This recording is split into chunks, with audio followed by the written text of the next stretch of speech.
Welcome to The Explainer. Today, we are digging into a really interesting analysis from Bullion Star. It lays out this whole scenario, a potential shock to the silver market. And get this, it's set in the very near future, January 2026. So this whole scenario kicks off with a bang. Just imagine, throughout 2025, the silver market just goes on an incredible tear. We're talking about prices rocketing up by over 150%. A massive, massive surge. And after that incredible climb, as we roll into January 2026, the price of silver is sitting right around $73 an ounce. I mean, that is just a huge leap from where things were before. But here's where the analysis really gets you thinking. It asks this critical question. Is this just another market rally, the kind we've seen before? Or is it a sign of something much deeper, something fundamental actually breaking within the system? Okay, so let's get into the first part of this whole argument. The core idea is that this isn't your normal, everyday rally. No, this is a fundamental repricing of what silver is actually worth. And the first big clue in his whole mystery? It's this massive, growing gap, a huge disconnect between the price of what we call paper silver, the contracts, and the price of the actual physical metal that you can hold in your hand.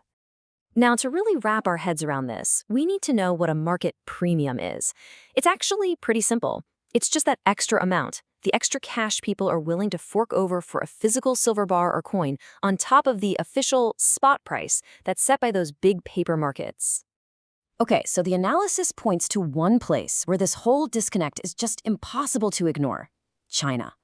Over there, the price for physical silver on the Shanghai Gold Exchange has, completely broken away.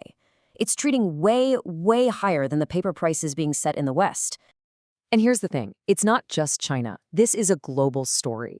The analysis highlights these extreme premiums popping up in other key markets too. We're talking Japan, the UAE, and these are all just massive red flags, signaling a serious physical shortage all around the world. So what's the big takeaway here? It's that the real world of supply and demand is finally taking over. It's calling the shots. The price is being dictated by people who want the actual physical metal, not by some paper derivative traded on a screen. Right, so that begs the question, why? Why is there this intense squeeze for physical silver in the first place? Well, the answer, according to this analysis, lies in this just unquenchable thirst from our modern industrial world. See, the analysis points out that this isn't a new problem. It's been building for years. Believe it or not, global silver mine production actually peaked way back in 2016, and it's been in a general decline ever since. And even with prices going through the roof, you can't just flip a switch and get more silver out of the ground. It's a long, complicated process. And then you've got the other side of the equation, demand. And this is key. Over half of all silver is eaten up by industry. We're not just talking about pretty jewelry or investment coins here. We're talking about a critical, absolutely vital raw material for the entire modern economy. And look at the industries that need it.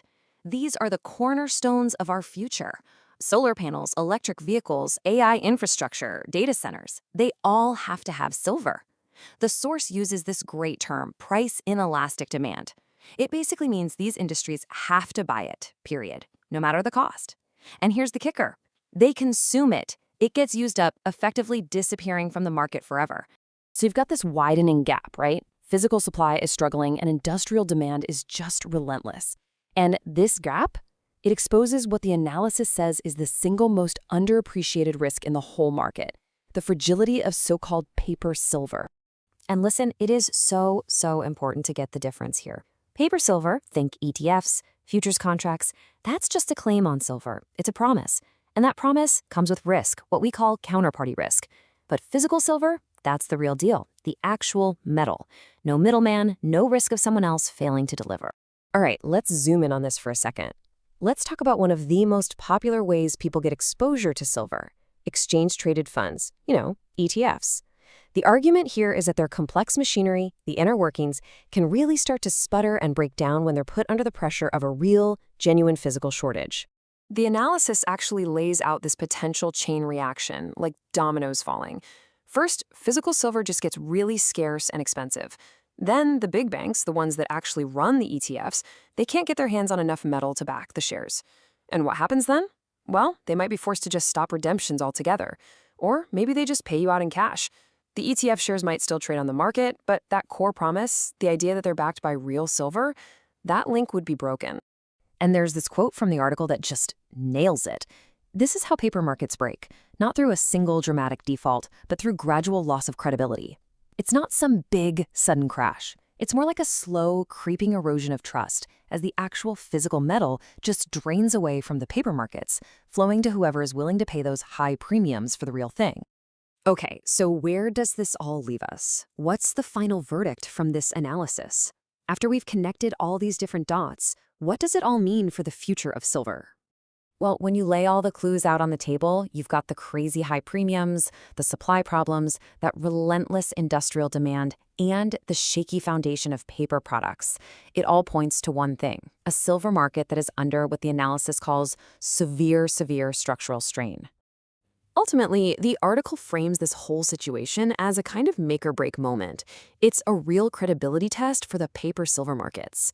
And the fundamental question it asks is simple but powerful. Can the paper promises actually be kept when the physical reality on the ground changes so dramatically? And all of this leads the author to a pretty stunning conclusion.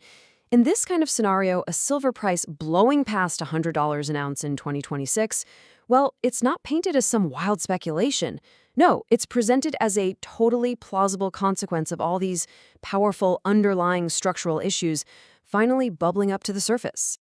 And that leaves us with one final, and I think really provocative thought to chew on. When the world of paper promises and the world of physical reality start to pull apart, when they diverge this sharply, it forces every single one of us to ask a really fundamental question. What is an asset's true value? And how on earth do you even begin to measure it?